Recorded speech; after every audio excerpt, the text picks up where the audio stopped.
Bonsoir Olivier Besancenot. Bonsoir. Des universités bloquées, la grève des cheminots qui continue, la CGT qui appelle les gaziers et les électriciens à entrer dans le mouvement, des postiers et des avocats en grève. Comment est-ce que vous qualifiez ce qui se passe aujourd'hui en France? C'est une révolte? C'est un moment d'accélération. Voilà, il y a quelque chose qui monte du fond de la société. Il y a des secteurs de la société française qui n'acceptent pas le trop-plein incarné par Macron qui tape sur tout le monde au même moment et qui commence à agacer énormément de secteurs, peut-être même des secteurs qui ne s'y attendaient pas. Et du coup, des gens qui, en effet de réverbération, regardent ces secteurs et sont un petit peu surpris. Donc c'est en train de monter. Voilà, maintenant, c'est une bifurcation qui s'ouvre devant nous. Soit on répond présent au rendez-vous et au bras de fer qu'impose le gouvernement et qui veut une victoire totale, à la façon Thatcher, voilà, puisque c'est le calcul de Macron, de dire « moi, je vais faire ce que les prédécesseurs n'ont pas osé faire ». Mais en même temps, c'est un pari risqué pour le gouvernement parce qu'il allume toutes les mèches au même moment. Et quand en même temps, vous envoyez les gendarmes sur la ZAD, que vous tentez d'évacuer tous les campus universitaires, vous faites le pari politique du parti de l'ordre. Sauf que pour faire le parti de l'ordre, il ne faut pas faire de la gonflette, il faut y arriver. Voilà, parce que non seulement vous allez exaspérer des secteurs qui s'opposent à ça, c'est-à-dire les nôtres, mais en même temps, du côté des secteurs les plus réactionnaires, si vous n'y arrivez pas en temps et en heure, vous pouvez aussi beaucoup décevoir. Donc c'est pour ça que c'est un pari risqué et c'est pour ça que la responsabilité, elle est du côté des organisations du mouvement ouvrier pour que s'il faut vraiment qualifier le moment-là, pour y répondre présent, c'est être au rendez-vous de la convergence des luttes nécessaires, c'est-à-dire non pas la décréter, la claquer des doigts parce que ce n'est pas comme ça que ça se fait, mais en tous les cas appuyer toutes les initiatives politiques, sociales ou syndicales qui permettront d'aller dans ce sens-là. Alors on a vu qu'il y a peut-être un début de convergence des luttes. On a vu que tout à l'heure les cheminots étaient accueillis à Tolbiac très favorablement. Il y a les étudiants de l'EHESS aussi qui ont décidé de bloquer leur établissement sous qui se sont fait expulser. Est-ce que c'est le début de quelque chose? Est-ce qu'on peut parler de convergence des luttes naissantes On peut dire que Macron, dans son registre, est vachement plus efficace que nous pour faire la convergence des luttes. Parce qu'à force de taper sur tout le monde au même temps, il est en train de créer, de fait, cette convergence pour l'instant partielle des luttes, là où toutes les stratégies syndicales et politiques, pour l'instant, échouaient. Donc elle nous pousse aussi du côté des organisations politiques, pour ce qui est mon cas, mais aussi en tant que gréviste, de temps en temps, dans le cadre de ce mouvement, à être à la hauteur de ce qu'on nous impose. Il y a un cheminot qui me disait que l'histoire est capricieuse et que, comme en 68, en 95, c'est les étudiants qui allaient à la sortie des entreprises pour faire la convergence des luttes. Aujourd'hui, c'est aux cheminots qu'on demande d'aller dans les universités, donc c'est un peu à front renversé, mais en tous les cas, tout le monde comprend bien, quels que soient les secteurs, qu'il faut mettre de l'huile dans les rouages et puis établir un pouvoir qui soit plus fort que celui de Macron, et ce n'est pas forcément gagné. Voilà. Pour que ça gagne, il faut qu'en bas de la société, ça monte de plus en plus. Il y a des signaux qui vont dans ce sens-là, la convergence des luttes, la cagnotte dont on vient de parler, qui est aussi un signe des temps, en effet. Et en même temps, il faut que ça se divise en haut du sommet de l'État. Il faut les deux. Il faut que ça se divise en haut, il faut qu'en bas, ça pousse pour qu'on puisse gagner. Moi, je pense que c'est un objectif atteignable. Il ne faut pas se raconter d'histoire, il faut être hyper responsable, en tous les cas, du côté des organisations politiques et syndicales, c'est les organisations du mouvement ouvrier. Comment est-ce que vous traitez ensemble? Parce qu'on sait qu'entre les syndicats et le milieu politique, c'est un peu compliqué. Oui. Là, on a l'impression qu'il y a peut-être quelque chose qui est en train de bouger. Déjà, on travaille ensemble, ce qui est déjà un petit exploit. Déjà, du côté des organisations politiques, en tous les cas, la gauche de la gauche, il y a un cadre unitaire qui regroupe une douzaine.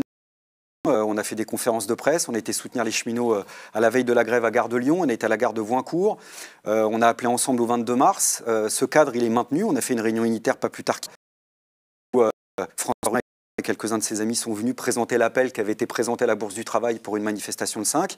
Et je crois que l'idée générale, au-delà des divergences, c'est d'appeler à toutes les initiatives ensemble qui vont dans le bon sens, le 19, le 1er, le 5, à partir du moment où c'est co-organisé et à partir du moment où ça ne s'oppose pas au mouvement réel tel qu'il est, c'est-à-dire au mouvement de lutte et de grève, et je crois que tout le monde en est conscient. Il y a eu des propositions pour que le pôle d'animation du 5, par exemple, soit justement scindé en plusieurs pôles différents. Le pôle de l'appel, le pôle politique, pour ceux qui veulent en être. Le pôle syndical aussi, c'est peut-être cette façon d'organiser cette convergence entre le mouvement politique et le mouvement syndical dans le respect de l'autonomie du mouvement syndical, mais en même temps dans la nécessité de dire qu'on doit tous frapper ensemble. Du coup, vous avez réussi à faire l'union de la gauche contre lui quand même, là. Oui, pour l'instant, il nous aide, mais ça s'arrête là. Voilà, ouais. Parce que quand il fait cette stratégie-là, il le fait avec un calcul politique. Quand je prends l'exemple de Thatcher, c'est du mini-Thatcher, parce que Macron n'est pas Thatcher et que la société française n'est pas la société britannique, mais il y a de ça. C'est faire l'exemple. Et traverser ensuite son quinquennat en disant « Moi, j'ai eu les étudiants et les cheminots. J'ai eu la peau des cheminots et des étudiants. » Voilà. Moi, ce qui me fait espérer, c'est qu'il est aussi en partie dans sa bulle. Je pense qu'il a probablement des récepteurs de ce qui se passe dans la société, mais il est aussi dans sa bulle. Et peut-être qu'il a plus gros que le ventre et qu'il ne se rend pas bien compte de ce qu'est vraiment le rapport de force. Je prends qu'un exemple, Azad, expliqué comme, j'allais dire comme un kéké, donc je retire l'expression, rien, mais disons, en jouant le beau, que lui va voir la peau des zadistes, des derniers occupants d'ici jeudi, et qui va réussir à diviser le mouvement d'occupation sur place, c'est très prétentieux, parce que je pense que d'ici jeudi, il n'y arrivera pas. Voilà, il risque de s'enliser. Et deuxièmement, s'il voulait diviser le mouvement sur place, il a fait tout le contraire. C'est-à-dire que tout le monde aujourd'hui est en train de s'agréger pour dire nous on va y aller, parce que derrière ça, il y a des projets collectifs aussi qui étaient en jeu, et il n'y a pas simplement ce que suggèrent certains médias qui évidemment font dans le spectacle et dans le spectaculaire en ce moment. Malgré tout, on a l'impression quand même que la bataille de l'opinion, elle est en train de devenir quand même assez favorable au mouvement. Là, la cagnotte qui a atteint, enfin les multiples cagnottes, je crois, qui ont atteint 1 million d'euros. On voit dans les sondages d'opinion les Français qui soutiennent plutôt le mouvement, malgré peut-être certains médias qui en rajoutent sur le côté faire des micro-trottoirs sur les quais de gare. Vous pensez qu'en fait la France reste critique en tout cas du néolibéralisme? Bon, moi je ne vais pas être prétentieux. Le retour sur l'ensemble de la société, on reste une petite organisation. Ici, vous dites ça fortement sur Mediapart et c'est tant mieux parce que ça correspond à une réalité. Sur BFM, il y a exactement l'opposé qui circule actuellement. Mais j'imagine que 2 intervieweurs dimanche soir vont réussir à se mettre d'accord pour avoir à peu près un point d'équilibre. Ce que je sais, c'est que ça peut basculer. Moi, je le sais, notre camp social et politique le sait, et en haut, ils le savent. C'est que c'est une course de vitesse. En 95, les gens ils réécrivent un peu le film. C'est souvent comme ça, en disant ouais, tout le monde était du côté des cheminots. Non, en vrai, pas du tout. Le début du mouvement, le mouvement des cheminots était super minoritaire, était décrié. Et puis il y a une ambiance qui s'est installée. Parce qu'en effet, les gares étaient fermées, les trains circulaient plus, donc les gens rediscutaient entre eux. Puis des gens pris parfois dans la galère, mais qui sont confrontés à une situation brutalement nouvelle, ils peuvent être méconnaissables au jour le jour. Voilà, et les mêmes personnes qui avaient un avis au début du mouvement avaient un avis différent. Donc c'est sur ça qu'il faut parier. Et pour ça, je crois qu'au-delà des bons arguments et qu'il faudra continuer à utiliser, et toute la salive qu'on pourra gaspiller, qui sera nécessaire à gaspiller, il faudra d'abord faire des démonstrations concrètes. Et la démonstration concrète, c'est qu'à un moment donné, il y a l'idée qu'en effet, on s'y met tous et que c'est le moment d'y aller. Voilà. Et moi, je suis très près une multitude de petites grèves aujourd'hui qui sont peu traitées, mais qui se déroulent dans le privé, chez des chauffeurs de bus, on l'a vu à Carrefour. Sur des questions salariales, par exemple, ça, c'est important. Parce que ça veut dire qu'il y a quelque chose qui se passe. Voilà, quand on est militant, on sait qu'il y a des petits indices, en effet, qui prouvent qu'il y a des secteurs qui pensent que, ouais, on ne l'a pas choisi, c'est comme ça, c'est l'histoire sociale de notre pays, on ne choisit jamais, il n'y a personne qui plante un calendrier, aucun dirigeant du mouvement syndical ou du mouvement politique, d'ailleurs, et qui fait qu'à un moment donné, c'est là que ça se passe. Donc peut-être qu'il y a ça qui est en train de se jouer. En tous les cas, nous, notre responsabilité, notre rôle, c'est de participer à donner de la confiance à ceux et celles qui luttent, qui font ces grèves reconductibles, qui sont dans les campus universitaires, qui sont à Air France actuellement, qui sont aux finances publiques, qui sont à EDF, qui sont partout et qui se disent « faut y aller ». Comment est-ce que vous êtes devenu un petit peu la mascotte, entre guillemets, de ce mouvement. Comment est-ce que vous expliquez que, voilà, finalement, vous refaites beaucoup de plateaux télé, vous êtes très médiatisé, on ne vous voyait plus, le NPA, c'est quand même un petit parti, si je ne m'abuse. Non, vous pouvez y aller, je ne vais pas quitter le plateau. Comment est-ce que vous expliquez que voilà, vous êtes revenu sur le devant de la scène? À quelles attentes de la société ça correspond, peut-être? Bon, mais moi, le prenez pas mal, mais ce n'est pas mon sujet, revenir, partir. Moi, je suis un militant.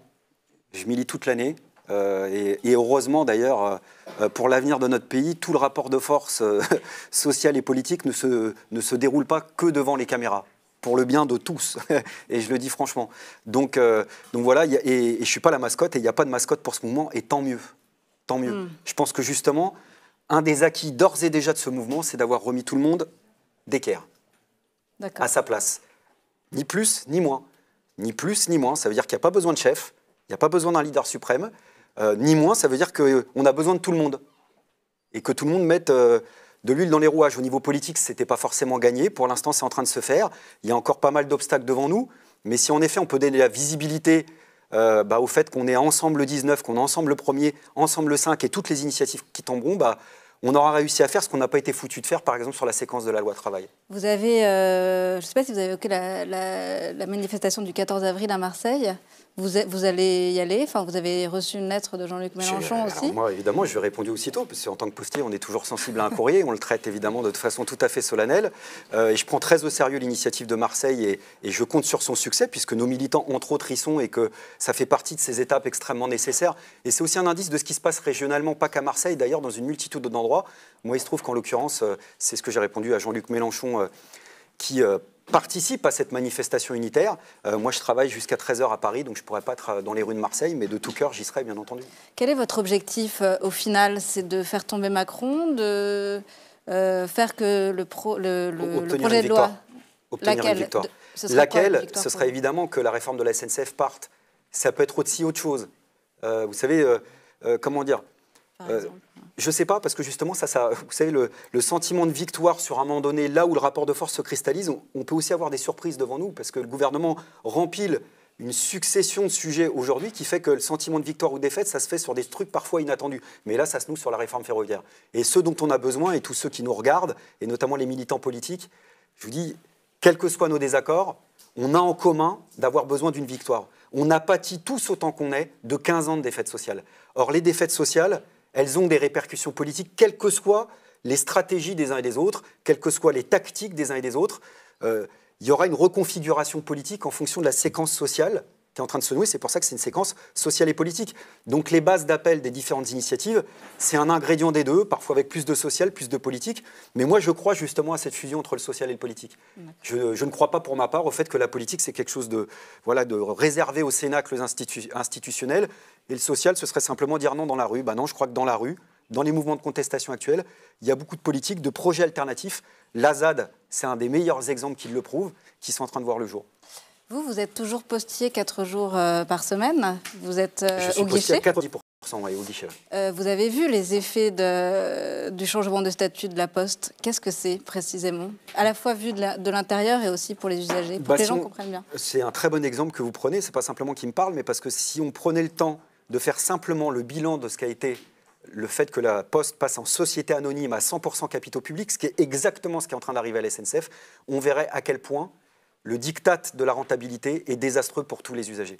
Parce que qui dit diktat de la rentabilité dit, et c'est logique, c'est écrit dedans, ce qui n'est pas rentable, on le ferme. D'où la fermeture de centaines de bureaux de poste. Aujourd'hui, à la Poste fait beaucoup de communication, elle met d'ailleurs beaucoup plus d'argent dans la communication souvent que dans nos salaires, pour dire qu'elle a 17 000 points de contact.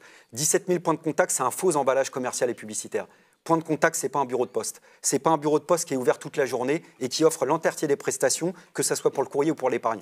En réalité, il y a des points relais, souvent au rabais, chez les commerçants, dans des agences communales, qui ne peuvent pas vous offrir tout ce qu'on vous offre dans un bureau de poste. Et pour la première fois dans l'histoire, sur ces 17 000 points de contact, seulement une minorité sont des vrais bureaux de poste. Et c'est ça qu'attend la SNCF de façon décuplée, j'insiste là-dessus, parce que si vous vous apprêtez à maintenir que ce qui est rentable à la SNCF, sachez une chose, c'est que vous allez rayer de la carte l'immense majorité des lignes ferroviaires qui ne sont pas rentables, qui ne l'ont jamais été et qui ne sont pas faits pour le faire. Le secteur ferroviaire a ceci de particulier, c'est 160 ans d'histoire cheminote qui est là pour nous le rappeler, que c'est un secteur qui nécessite beaucoup de moyens. Les deux seules lignes rentables aujourd'hui, ce n'est pas simplement les lignes TGV, c'est qu'une toute petite partie des lignes TGV, Paris-Lyon, Paris-Lille. Et le projet des libéraux, c'est que sur ces deux tronçons de ligne, il y a en effet de la concurrence. Sur le restant, ça ne les intéresserait jamais. L'idéologie pour la réussite des libéraux à la Poste, comme la SNCF, comme dans le domaine hospitalier, qui est encore plus terrible, j'allais dire, c'est de laisser à l'État ce qui est lourd, coûteux et pas rentable, y compris la dette de la SNCF, ça ne les gênera pas, et d'ouvrir à la concurrence simplement ce qui est juteux. Donc ces fameux 9000 km de petites lignes qui vont être déléguées aux régions, et dont vous craignez qu'elles finissent par les fermer. Sans jouer le parano de service, c'est que le début, les 9000 km de liste. Parce que j'imagine que là, il n'y a pas besoin d'un anticapitaliste pour convaincre qu'évidemment, le cœur du passage de statut, non pas des cheminots, mais de la société, c'est les fameux 9000 km de ligne, en effet, un tiers du réseau inscrit dans le rapport Spinetta, parce que là, c'était tellement flagrant d'avoir un gouvernement qui solennellement dit non, ça, on l'a pas retenu finalement, parce que vraiment, vous savez, nous-mêmes, on est de bonne composition, on va simplement le déléguer aux régions. Je veux dire, même quand vous êtes droite et normalement constituée dans une région, vous savez que vous n'aurez pas les moyens d'entretenir les lignes. Donc vous savez que de toute façon, c'est condamné au sacrifice. Mais ça ira au-delà. Ce n'est pas une vue de l'esprit, ce n'est pas être paranoïaque que de vous dire qu'on ira au-delà. Si c'est la logique de rentabilité qui prévaut, alors en effet, il y aura beaucoup plus que 9000 km de lignes qui vont disparaître, dans les faits. Et ça, ce bilan de la libéralisation, on l'a déjà en partie. Les gens en colère aujourd'hui, ouais, bah, je le redis, c'est toujours galère d'être pris dans une rame de métro ou de RER bondé. Simplement demain, ce qui vous attend, bah, ça sera la pagaille et Montparnasse multiplié par 10.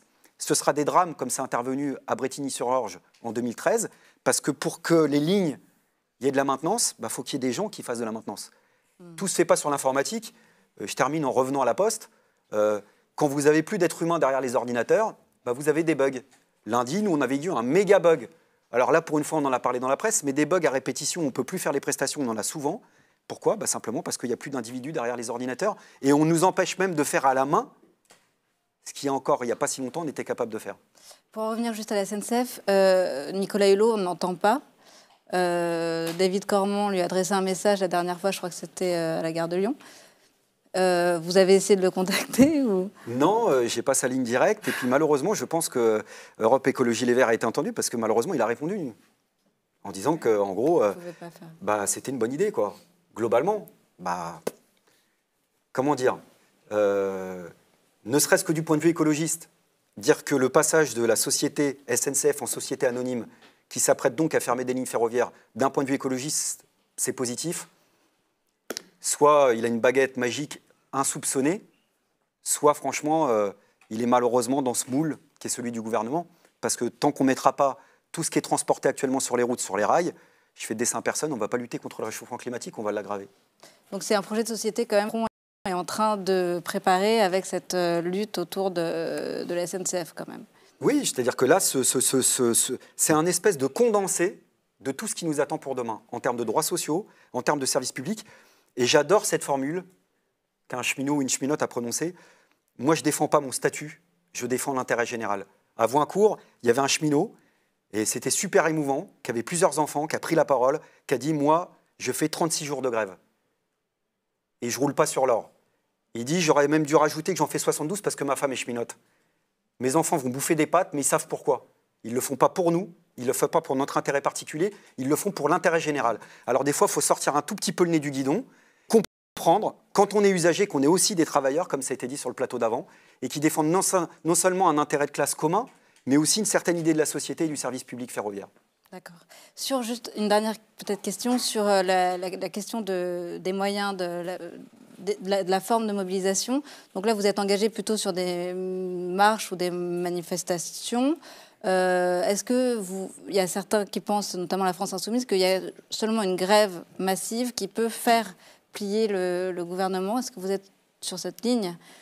Bah, je n'entends pas ça du côté de France Insoumise, puisque eux-mêmes avaient suggéré l'idée d'une marche. Moi, en tous les cas, si vous me demandez ce que j'en pense, je pense qu'il faut tout. Il faut des grèves, des luttes, des manifestations, des marches, peut-être même plus si affinité, des occupations parce que ça commence, mais surtout, ce n'est pas moi de le décréter. Parce que quand vous luttez, vous avez besoin de personne de l'extérieur pour vous expliquer voilà comment faire. On n'a pas besoin de professeur rouge, on n'a pas besoin de professeur noir, on a besoin de personne.